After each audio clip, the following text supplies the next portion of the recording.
Christophe Hélin from France. I'm the representative of a collective that is called Indépendant Group, asking for the independence of World Health Organization and asking them to respect their constitution. That means to help the people that are suffering from radioactive contamination. When we got this invitation for these 3 days here, immediately we wanted to say yes, because it's exactly the reason why we have created our collective. So for us it was important to be here and to say that we support you. And being here, I have two feelings. One is that I'm happy to be with you, and the other one is that I'm very sad to see the situation. And because again, it's the same statement of the disaster that is nuclear.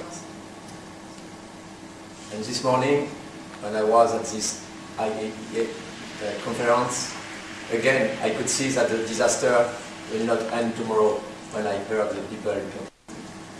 And when I saw all the things she said that they have done since the beginning of the catastrophe, I couldn't believe it, because in fact, it was just a long list of collaboration that they had normally with many people to do something for the catastrophe. But in fact, we know that they have done nothing. And the information they had were only coming from IAEA. With Indépendant Group, we have studied all the history of World Health Organization since the beginning of nuclear. And in fact, they have never done anything. And again, we know that they are not doing anything for your problem.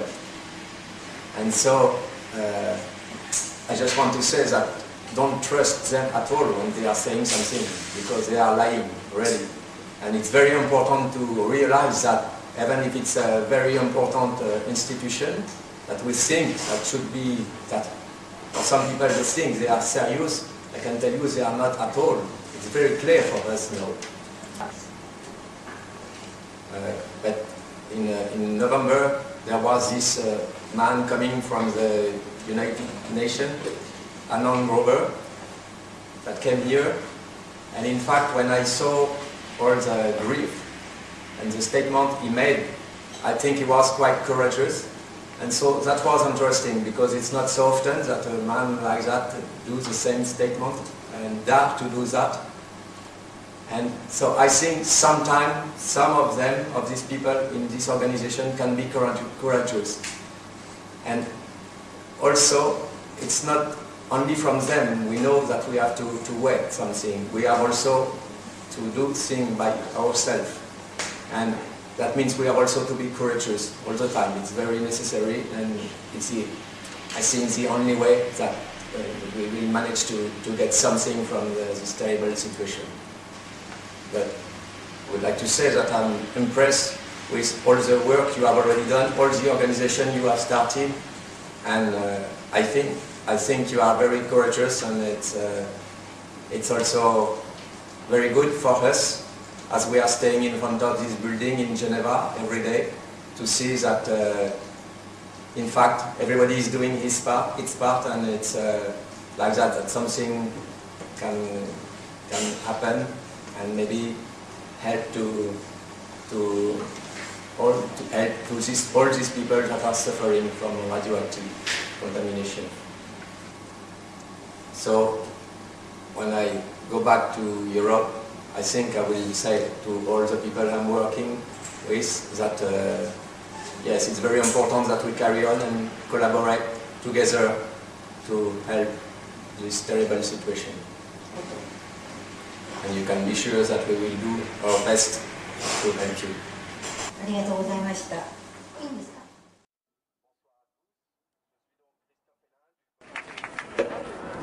Bonsoir à tous, je suis donc Christophe Hélin du collectif Indépendant Group, un collectif qui a été créé en 2006 pour demander l'indépendance de l'OMS et pour exiger qu'elle respecte sa constitution, c'est-à-dire de s'occuper des personnes victimes de contamination radioactive. Depuis 1959, l'OMS a signé un accord avec l'AIEA qui fait que l'OMS ne peut rien décider sans en référer d'abord à l'AIEA et inversement. C'est-à-dire qu'en fait, à cause de cet accord, l'OMS ne fait jamais rien du tout sur la santé, puisque ça pourrait nuire à l'intérêt de l'AIEA qui est pour faire la promotion du nucléaire. En fait, on a pu voir que depuis la signature de cet accord, l'OMS n'a vraiment rien fait du tout sur tous les problèmes de santé liés au nucléaire. Et donc on peut dire que non seulement elle ne fait rien, mais elle est complice de l'AIEA, puisqu'en fait elle peut demander à l'AIEA de revoir cet accord et rompre cet accord si vraiment elle n'arrive pas à s'entendre avec l'AIEA. Et donc elle ne l'a pas fait pour l'instant. Concernant Tchernobyl, par exemple, on peut dire qu'elle n'a absolument rien fait, puisqu'elle est intervenue seulement 6 ans après sur le terrain, à la demande des soviétiques. Et en fait, déjà, en proposant un programme, mais qui n'a absolument abouti à rien, parce qu'il y avait déjà eu un programme de fait auparavant par l'AIEA, puisque c'est en fait l'AIEA qui décide un peu sur tous les aspects du nucléaire, et y compris sur la santé. L'OMS donne toujours comme bilan pour Tchernobyl une 50aine de morts. Et en fait, c'est le bilan qui a été donné conjointement avec l'AIEA. Alors qu'une étude parue en 2009, publiée par l'Académie des sciences de New York, qui est le résultat d'une synthèse de 5000 études faites par des chercheurs indépendants, que ce soit en Bélarus, en Ukraine ou en Russie, fait une estimation à 985 000 morts. Et donc l'OMS ne prend absolument pas en compte cette étude-là, ni toutes les autres recherches qui ont été faites par des chercheurs indépendants. L'OMS ne prend pas en compte non plus le résultat des études faites par le professeur Bandajewski, ni non plus les résultats qui ont été du travail qui a été fait par l'Institut Belrad, qui a été créé en 1990 pour soutenir les enfants, avec plusieurs centaines de milliers de mesures. Donc l'OMS ne prend absolument pas ça en compte, ni ne soutient cet Institut Belrad. Il faut savoir également que sur Tchernobyl, il y a eu 2 importantes conférences qui ont été organisées en 1995 et en 2001. Et il y avait des révélations assez importantes qui avaient été faites au cours de ces conférences et qui pouvaient gêner beaucoup le lobby nucléaire. Et l'OMS n'a jamais publié les actes de ces conférences. Pour Fukushima, on voit que l'OMS a exactement la même attitude. En reconnaissant très rapidement qu'il n'avait absolument personne ici sur le terrain pour faire des constats, et en reconnaissant que toutes les informations qu'ils avaient venaient de l'AIEA. Donc il est clair qu'on ne peut absolument pas leur faire confiance et qu'il faut absolument casser le prestige un peu qu'on leur attribue et qui n'est absolument pas mérité. Ça, il faut être très clair là-dessus et très vigilant, parce que quand l'OMS parle, en fait c'est pour ne rien dire, et donc il faut absolument rien attendre de leur part, quoi. Quand le gouvernement japonais a monté le seuil pour les enfants à 20 millisieverts, l'OMS n'a absolument rien dit, ce qui est absolument scandaleux. Et ça vous donne juste un exemple justement de ce qu'ils sont capables de faire, ou au contraire de ne pas faire, quoi. Donc par rapport à ça, nous, on a donc démarré avec notre collectif une action devant le bâtiment de l'OMS depuis 5 ans et demi. On est donc tous les jours ouvrables devant le bâtiment de 8h à 18h. Pour justement demander qu'ils retrouvent leur indépendance et qu'ils respectent leur constitution en aidant justement les personnes victimes de contamination radioactive. C'est une action de très longue durée. On sait très bien qu'on ne peut pas attendre un résultat rapidement parce qu'on s'attaque à des lobbies très puissants, à des institutions très installées. Mais malgré tout, on se considère un peu comme une goutte d'eau qui tombe sur un rocher et qui, à la fin, peut finir par l'effriter. Ainsi, juste après l'accident de Fukushima, la directrice de l'OMS nous a reçus, ce qui n'était pas arrivé après 4 ans de présence là-bas. Et les journalistes sont venus nous voir un peu plus qu'avant. Et justement, c'est pour nous le signe que toutes les petites lumières comme ça qui sont présentes sont très importantes, parce que c'est ce qui peut permettre qu'à un moment, il se passe quelque chose. Depuis le mois de novembre, on a décidé d'élargir un peu notre action et d'aller aussi devant les ministères de ceux qui sont responsables de la politique de l'OMS, c'est-à-dire les ministères de la Santé. Et donc depuis le 9 novembre, on est devant le ministère de la Santé à Paris, tous les vendredis. Et c'est donc pour que le ministre de la Santé, de la France pour l'instant, intervienne pour demander que le problème de la santé et du nucléaire soit mis à l'ordre du jour de l'Assemblée mondiale de l'OMS, pour qu'enfin il fasse quelque chose. Et pour nous, ce qui est important, c'est que dans d'autres pays se mettent en place les mêmes vigies devant les ministères de la Santé. Parce que ça ne suffit pas qu'il y ait seulement une vigie devant le ministère de la Santé en France. Donc on souhaite que si possible, vous mettiez aussi en place une vigie chaque vendredi devant le ministère de la Santé. Comme je vois que vous faites déjà des rassemblements ici, s'il pouvait y en avoir un devant le ministère de la Santé, ce serait très bien parce que ça créerait du lien et ça créerait un réseau.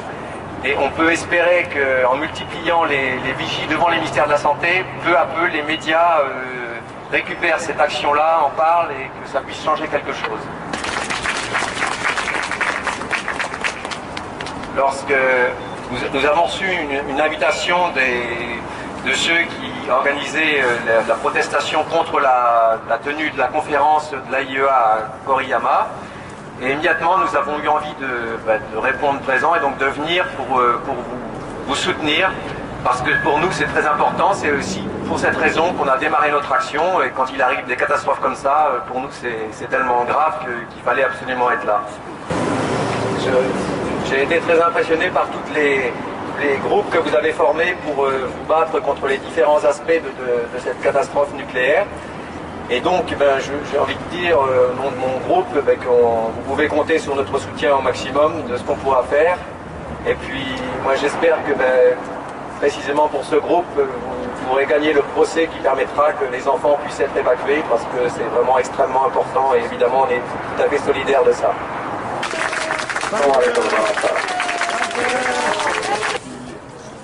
Concernant les enfants, pour Tchernobyl par exemple en France, il y a des groupes d'enfants qui viennent tous les étés dans des familles, et ça leur permet justement de quitter un peu la zone contaminée dans laquelle ils vivent. Ça leur permet de manger une nourriture saine pendant au moins 3 semaines, 1 mois. Et puis effectivement, c'est pas la solution miracle, mais c'est déjà une aide qui peut leur faire du bien pendant un petit moment. Donc si la même chose peut se mettre en place pour le Japon, évidemment, ce serait très bien pour ces enfants. Et justement pour tous les citoyens qui souhaiteraient faire quelque chose, c'est peut-être justement une des possibilités. Si vous habitez dans une zone non contaminée, assez loin de la zone, ou que vous avez de la famille un peu plus loin qui pourrait accueillir ces enfants-là, peut-être que vous pouvez justement les informer de l'importance de vivre dans une zone non contaminée, de manger une nourriture saine.